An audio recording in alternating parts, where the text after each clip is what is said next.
The trade deadline has come and gone as we took the direction of becoming sellers while sitting with a 500 record. And while the team has been trending upwards, it is still not at a place where we can go deep into playoffs, even though it's still a possibility of making it. Today we are taking on the Colts at home, and they are currently atop their division while we look to stay above water with our 4-4 record. Scrambling quarterbacks have been a headache for us in this series, and the matchup today against Anthony Richardson I would expect to be no different. They're a concern on the ground game, but they're also 10th in the league in the passing yards, so this offense can spring itself to life in a hurry. A pleasant surprise in the loss against the Falcons gave us someone we can look forward to. Kenneth Walker went down and Junior Bates stepped up straight from the practice squad and delivered in what was an impressive debut. Charbonnet is still the clear starter, but Bates will see some touches today. And LeMayer saw some action last season, and we're calling his number for the next few games while Christian Haynes is recovering from his injury. But we got a tough matchup today against a defensive line that is fairly underrated and rising stars that are on their way. Kwity Paye in this season alone is breaking out. He's already got 7 sacks in the first 8 games of the season, and it's going to be a challenge to keep Howell upright. And we too need to figure out a way to generate pressure ourselves. In order to stop the threat of a scrambling quarterback, we have to make our presence felt while he remains in the pocket. A guy I need to see more from is Byron Murphy. I'm personally calling him out today. It's not one of these Madden storylines. He needs to get back to the level he was at in his rookie season. And if you're the future anchor of this D-line, we need more than 1.5 sacks. But so many questions are up in there in this one, in what will be a fun matchup. Can the Colts continue to stay hot riding on their 2-game winning streak? And are we going to create a new one of our own? The jury is still out on what type of football team we are, as we are underway. Rondale Moore hoping to get us started off the right track, but he is brought down behind the 20, so we'll see if the Seahawks offense can make the most out of this. It has been a roller coaster ride in the first half of the season. Started 0-3, then a 4-game winning streak until the loss to the Falcons, and it has been a confusing start to the year. We have been very consistent at being inconsistent, as Charbonnet has a better run on his second carry.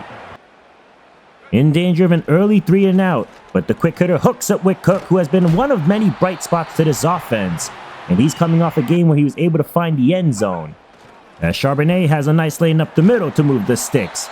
Nice block there by the backup LeMayer, who opened up the hole. We've dealt with some tough injuries on the offense, but the backups have really pulled their weight. As the throw is intercepted.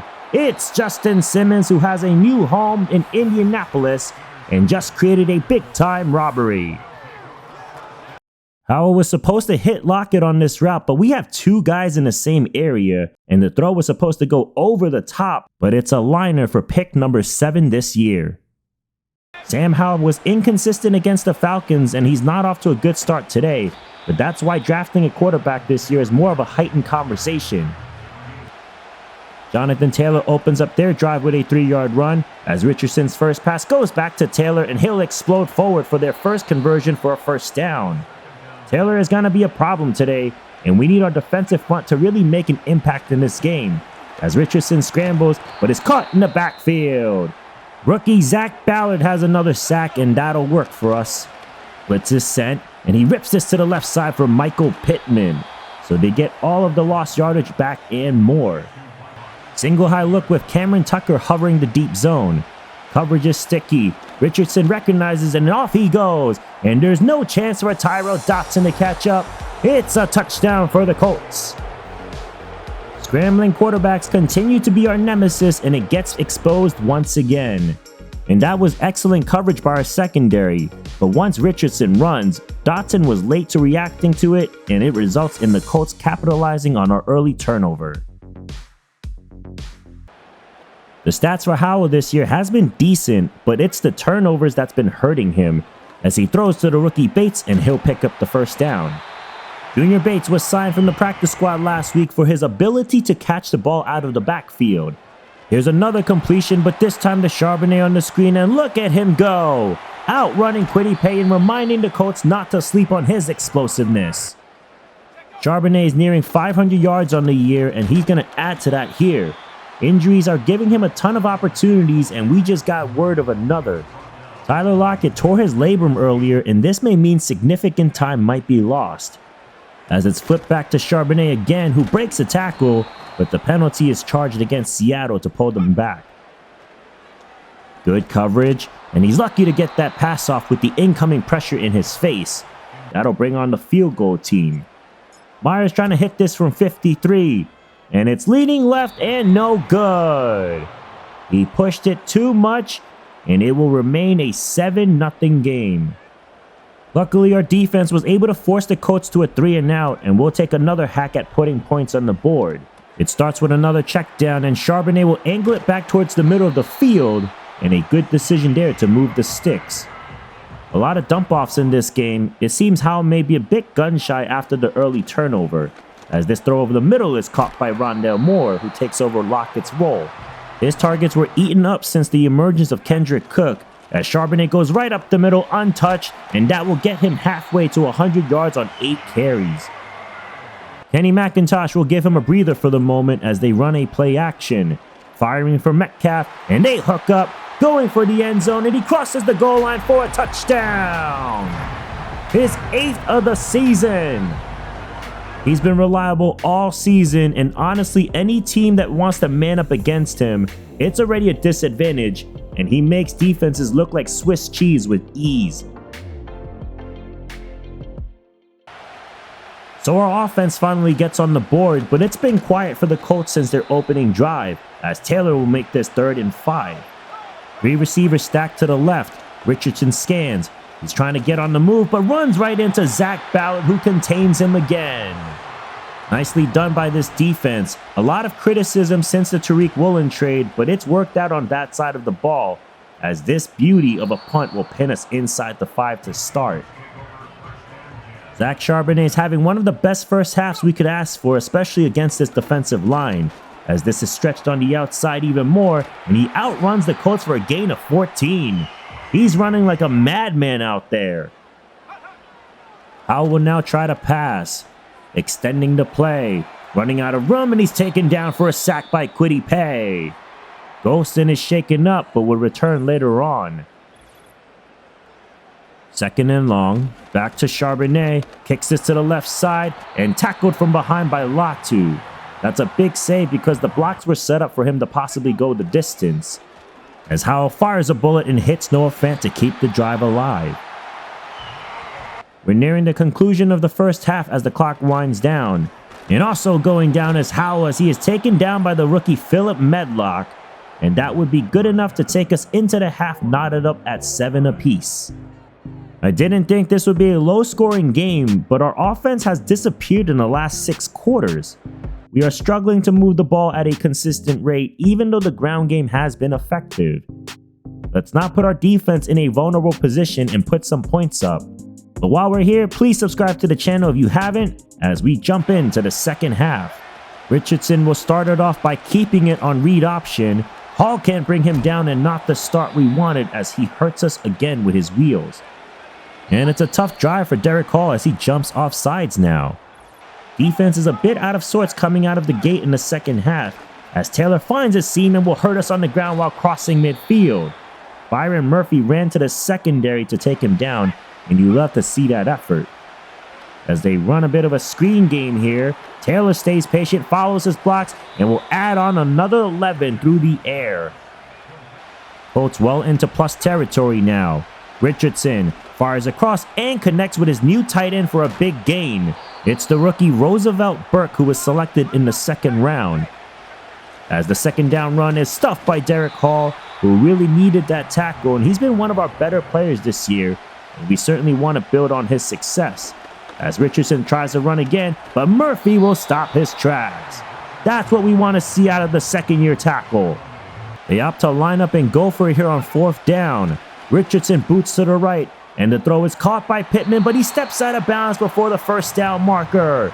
No forward progress as the defense hangs on. Our offense pinned back will continue to feed Charbonnet. He refuses to go down and adds on to his impressive day.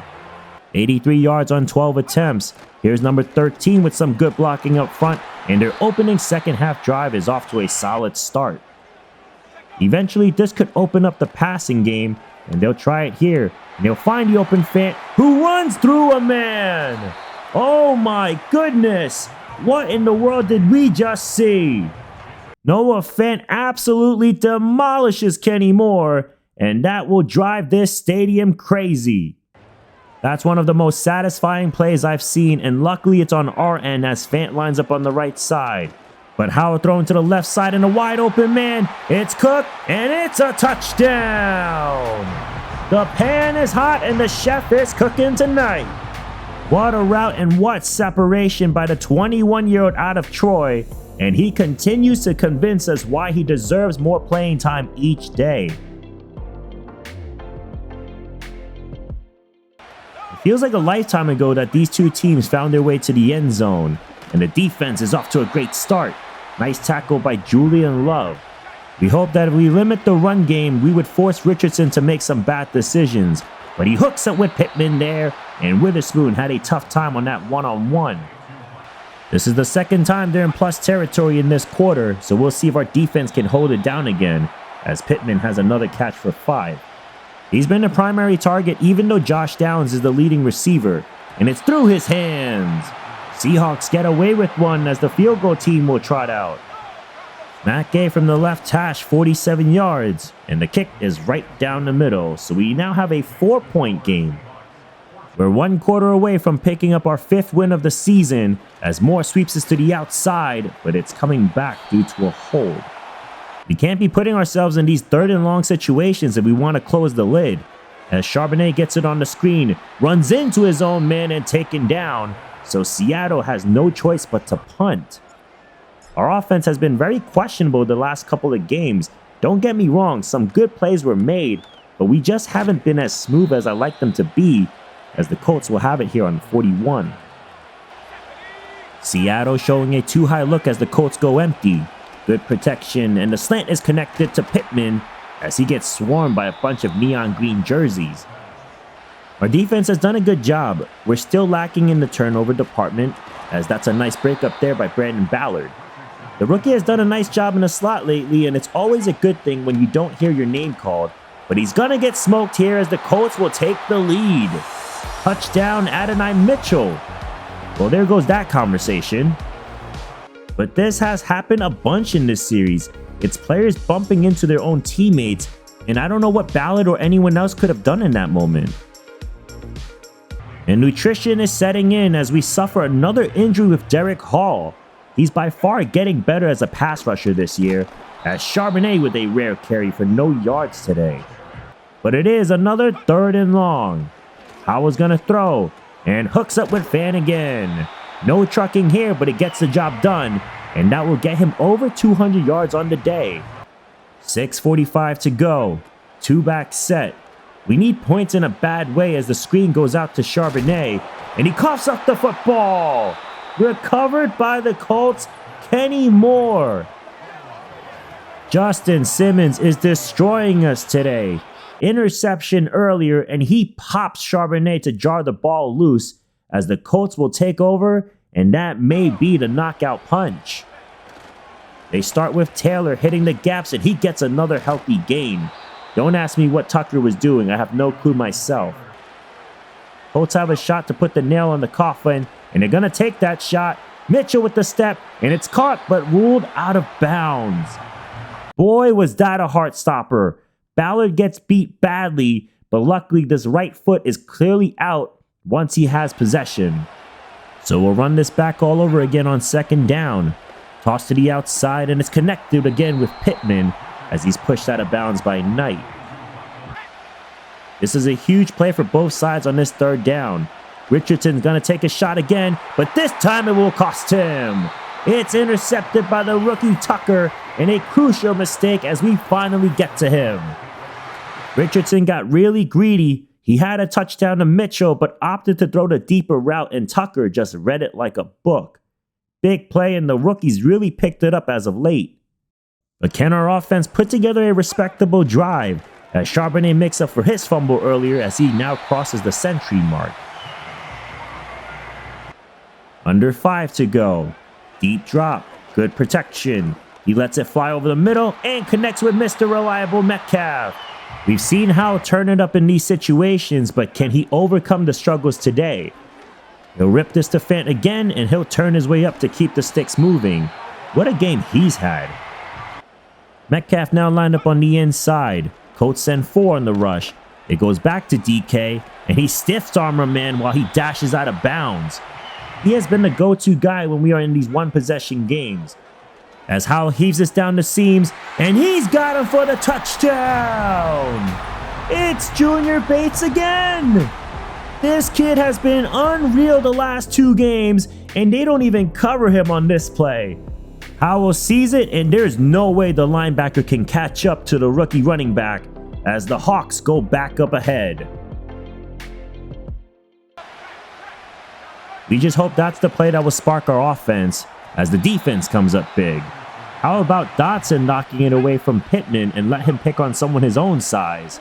As Richardson slings this, and it's intercepted! Julian Love has it for the takeaway, and what in the world was Richardson doing? The rush was barely there, and this throw was intended for Mitchell, but it's not even close. But credit Love for staying concentrated and following through. A first down will win the game as Howell works from the pistol.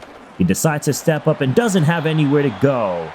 So Seattle would just let the clock run and let Myers make this a touchdown game, which he does. A bit closer than we'd like, but it gets the job done, as Richardson will try to make something happen here with under a minute to go. We've been heartbroken in these situations before, and the Colts are off to a good start with the conversion to Mitchell. Colts will add more tempo, and we're going to trust our secondary to keep up so the rush can get there, as Richardson launches to the right side and knocked down by Pritchett. Nice play. Under 30 seconds to go. Richardson fires to the left side, and he connects with Pittman on the busted coverage, and that will get him across the century mark, but more importantly, it's 1st and goal. Trying to make a miracle happen, and they do! It's a touchdown in the back of the end zone again to Adonai Mitchell, and this time it's no question that it's 2 feet in, and this angle gives us the best look to confirm it. It'll be a tie game if Gay hits this, and he does in one of the most wildest of sequences. And this will lead us to our first overtime matchup here in this series, and what a game it has been. Seattle wins the toss, and we are going to get some more football. And overtime is underway. What a game it has been, and we get the extra treat to watch them duel it out as we take over from the 29. The game plan at this moment is to make sure the Colts don't touch the football again, whether we find the end zone or run the clock out and kick it, as Bates will get us started with a short gain of 3. Back to the ground again, and Charbonnet will carry it up the middle for a first down, and he's hit 120 yards on the day. Howell was set up for his first pass in overtime, and it's a screen to Charbonnet. His big day continues as he crosses over into Colts territory. If we come out of this with a win, he's been a key factor to our success, as Howell climbs the pocket and delivers a beautiful ball. The back shoulder pass is caught by Rondale Moore to get this into field goal range. And now he'll fire across the field and hooks up with Fant, and he'll turn the corner to get us another 10 plus yards. Noah Fant has delivered some exciting moments today, as the 3rd down pass is completed to Kendrick Cook to pull us 10 yards away of going home with the win. 2 minutes left in overtime, and the game plan has worked to perfection, except that time as that play will back us up 4 yards.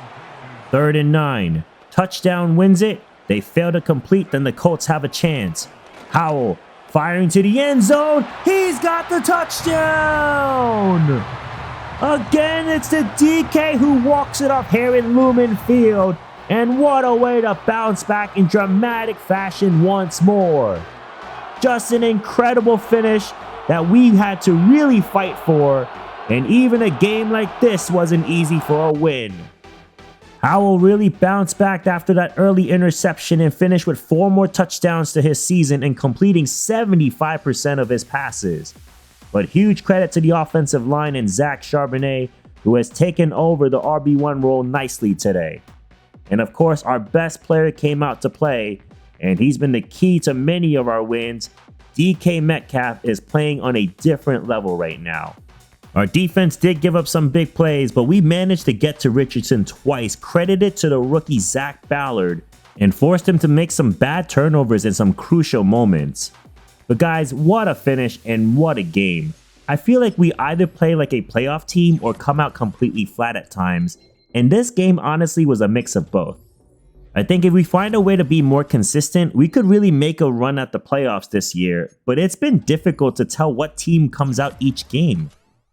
But I'm also seeing some big improvements from a lot of guys.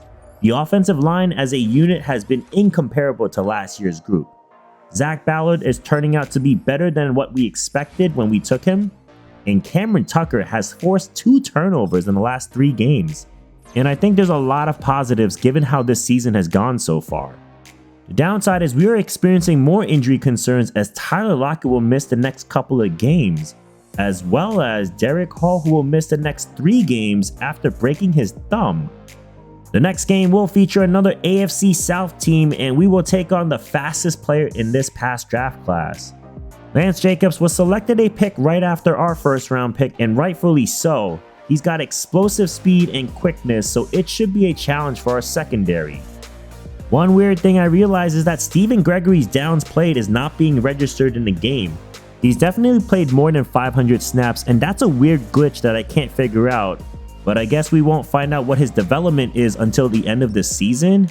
But you guys can feel free to let me know what's up with that or comment any of your thoughts below. Thank you guys for watching and experiencing this thriller with me. I cannot wait for the next one. Please subscribe and like the video if you haven't already. And please be kind to yourself, and I hope you have a great day. I'm Monkey C, and I'm out.